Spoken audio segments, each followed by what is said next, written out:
রোহিঙ্গা প্রত্যাবাসন ও ফিলিস্তিনিদের নিরাপত্তা বিশ্ব নেতাদের কাজ করার আহ্বান প্রধানমন্ত্রীর।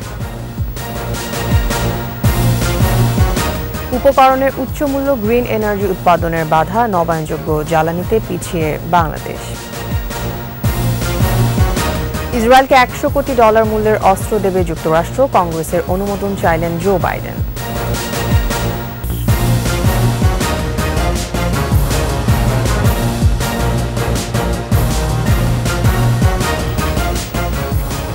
সিকিউরিটি ইসলামী ব্যাংক পিএলসি সংবাদ শিরোনাম। আমন্ত্রণ জানাচ্ছি দুপুর 12টার 21 সংবাদে। আপনাদের সাথে থাকছে আমি তাসনিমা আফিফা। দর্শক, 21 টেলিভিশনের সংবাদ একই সাথে সরাসরি দেখতে পাবেন আমাদের ফেসবুক পেজ www.facebook.com/2124online। রোহিঙ্গাদের নিরাপদ প্রত্যাবাসন এবং নিপীড়িত ফিলিস্তিনি জনগণের নিরাপত্তায় বিশ্ব নেতাদের একযোগে কাজ করার আহ্বান জানিয়েছেন প্রধানমন্ত্রী শেখ হাসিনা।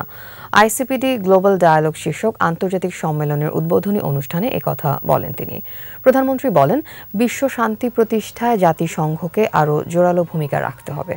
জনগণের স্বাস্থ্য সুরক্ষা নিশ্চিত ও মৃত্যুহার হ্রাসের বিষয়ে সরকারের নানা পদক্ষেপ তুলে ধরে প্রধানমন্ত্রী বলেন, নারী ও শিশু স্বাস্থ্য উন্নয়নে ব্যাপক কর্মসূচি নিয়েছে বাংলাদেশ।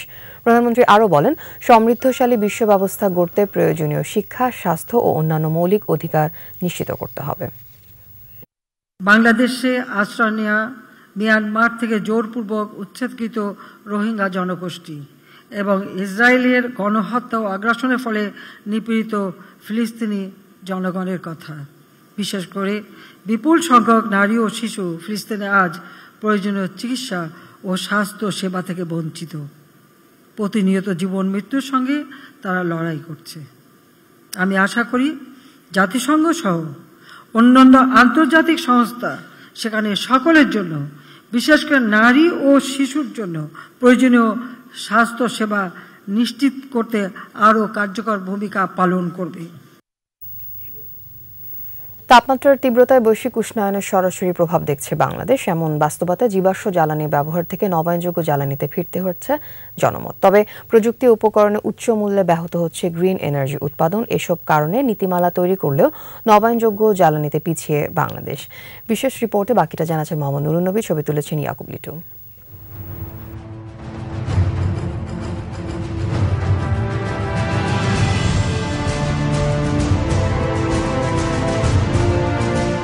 কার্বন গ্যাসের শক্তিশালী স্তর সূর্যের তাপ ফিরতে দিচ্ছে না বায়ুমণ্ডলে। আবার এ ধরনের গ্যাস উৎপাদনের উৎসও কমছে না। দেশে পানি বিদ্যুৎ, সৌর বিদ্যুতের ব্যবহার বহু পুরনো। পারমাণবিক বিদ্যুতেও এগিয়েছে দেশ। কাপ্তাইয়ের পর জলবিদ্যুৎ উৎপাদন প্রকল্প আর আসেনি। সৌর বিদ্যুৎ ততটা সফলতাও দেখাতে পারেনি।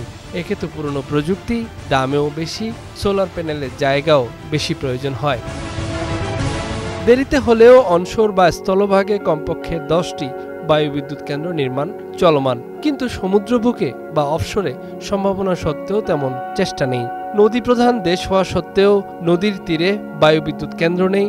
বলা হচ্ছে কম বায়ুচাপে বাণিজ্যিক উৎপাদন লাভজনক হবে না নদীর তীরে। সে কারণে প্রযুক্তিও সহজলভ্য নয়। আমাদের এই কোস্টাল এরিয়া ছাড়া যদি আমরা একটু বাংলাদেশের ভিতরের দিকে যাই, সেই এনার্জি প্রোডাকশনটা অনেক ক্ষেত্রেই ড্রপ করবে এবং সেটা আসলে কমার্শিয়ালি ভায়াবল হবে না। Bangladesh is a good place and a good economy for renewable investment. Renewable is a global trend. Government are going to cancel 10 coal-fired power plants. এসব কারণে দেশে নবায়নযোগ্য জ্বালানির দাম অন্যান্য দেশের চেয়ে এখনও তুলনামূলক বেশি। সবুজ জ্বালানি উৎপাদনের প্রযুক্তি, অবকাঠামো নির্মাণ এখন পর্যন্ত চীন, নরওয়ে, ডেনমার্কের মতো দেশের উপর নির্ভরশীল। সংশ্লিষ্টদের মত, ব্যবহার বাড়লে প্রযুক্তির দামও কমে আসবে, কমবে উৎপাদনের খরচও। এই মুহূর্তে আমাদের টেকনোলজি কিনে আনা ছাড়া কোনো সেকেন্ড সোর্স নাই, কারণ এগুলোতে হিউজ পরিমাণ র মেটেরিয়াল লাগে, যেই র মেটেরিয়ালের যোগান বাংলাদেশে নেই। Because Bangladesh is very potential market. So many Chinese new enterprises who are interested in Bangladesh want to invest in solar panel area or wind area. কথা হচ্ছিল চীনের এই উদ্যোক্তার সাথে। নবায়নযোগ্য জ্বালানির বিনিয়োগকারীরা এদেশের দিকে মুখিয়ে আছে, শুধু দরকার বাধাগুলো সরিয়ে ফেলা। Not clear about the maybe some incentive policies because it's still new. So not policy is not so clear actually. শুধু প্রযুক্তি ও প্রযুক্তিপণ্য কিনতে ভিনদেশের দিকে না তাকিয়ে এদেশের উপযোগী করে উপকরণ তৈরিতে আরও গবেষণা বাড়ানোর প্রয়োজন বলে মনে করেন সংশ্লিষ্টরা। কয়লা, তেল, এলএনজির মতো জীবাশ্ম জ্বালানিগুলোই মূলত বিদ্যুৎ উৎপাদনের এখন পর্যন্ত সবচেয়ে বড় উৎস, কিন্তু এই উৎসগুলো গ্রিনহাউস গ্যাস নির্গমনের জন্য দায়ী, যার কারণে আমরা অব্যাহতভাবে দাবদাহের মতো ঘটনা দেখি। কিন্তু বৈশ্বিক প্রেক্ষাপটে বিদ্যুৎ উৎপাদনও থামিয়ে রাখা যাবে না। সেই বাস্তবতায় সারা বিশ্বের দেশগুলো যখন নবায়নযোগ্য জ্বালানির দিকে ঝুঁকছে, তারা সৌর বিদ্যুৎ এবং বায়ুচালিত বিদ্যুতের দিকে ঝুঁকছে, তখন আমরা কেন পিছিয়ে থাকব? কক্সবাজারের এই বায়ু কল বিদ্যুৎ উৎপাদন করে সেই আশার আলোয় দেখাচ্ছে। মোহাম্মদ নুরুন নবী, 21শে টেলিভিশন, কক্সবাজার। ভারত সরকার পেঁয়াজ রফতানির উপর নিষেধাজ্ঞা প্রত্যাহার করায় 5 মাস পর দিনাজপুরে হিলি স্থলবন্দর দিয়ে শুরু হয়েছে পেঁয়াজ আমদানি।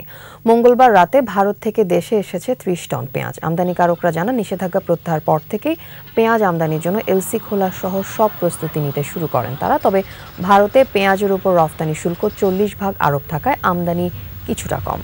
রফতানি শুল্ক প্রত্যাহার করা হলে আমদানি বাড়বে এবং দাম কমবে বলে জানান ব্যবসায়ীরা। অভ্যন্তরীণ বাজারে পেঁয়াজের সংকট ও দাম বৃদ্ধির অজুহাতে গত বছরের 7 ডিসেম্বর পেঁয়াজ রফতানিতে নিষেধাজ্ঞা দেয় ভারত।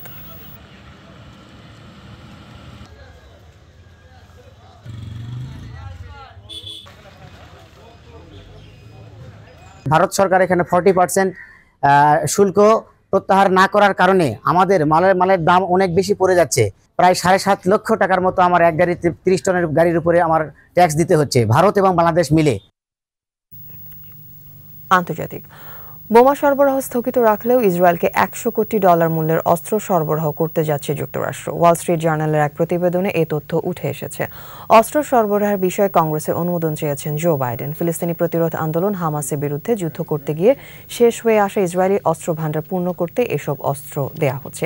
এদিকে হামাস বলছে, রাফার পূর্বাঞ্চলীয় এলাকায় ইসরায়েলি সেনাবাহিনীর একটি রণতরী ধ্বংস করা হয়েছে, এতে কয়েকজন ক্রু নিহত এবং অনেকে আহত হয়েছে।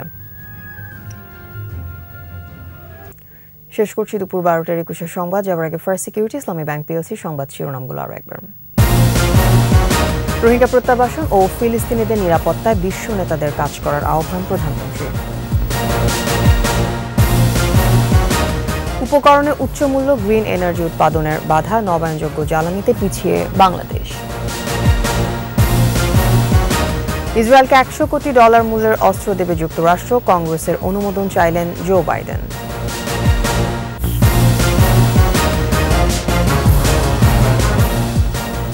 সর্বশেষ খবর জানতে ডায়াল করুন 2021 নম্বরে, ভিজিট করুন 21-tv.com এই ওয়েবসাইটে। এছাড়া ফেসবুকে লগ ইন করতে পারেন facebook.com/2124 অনলাইনে।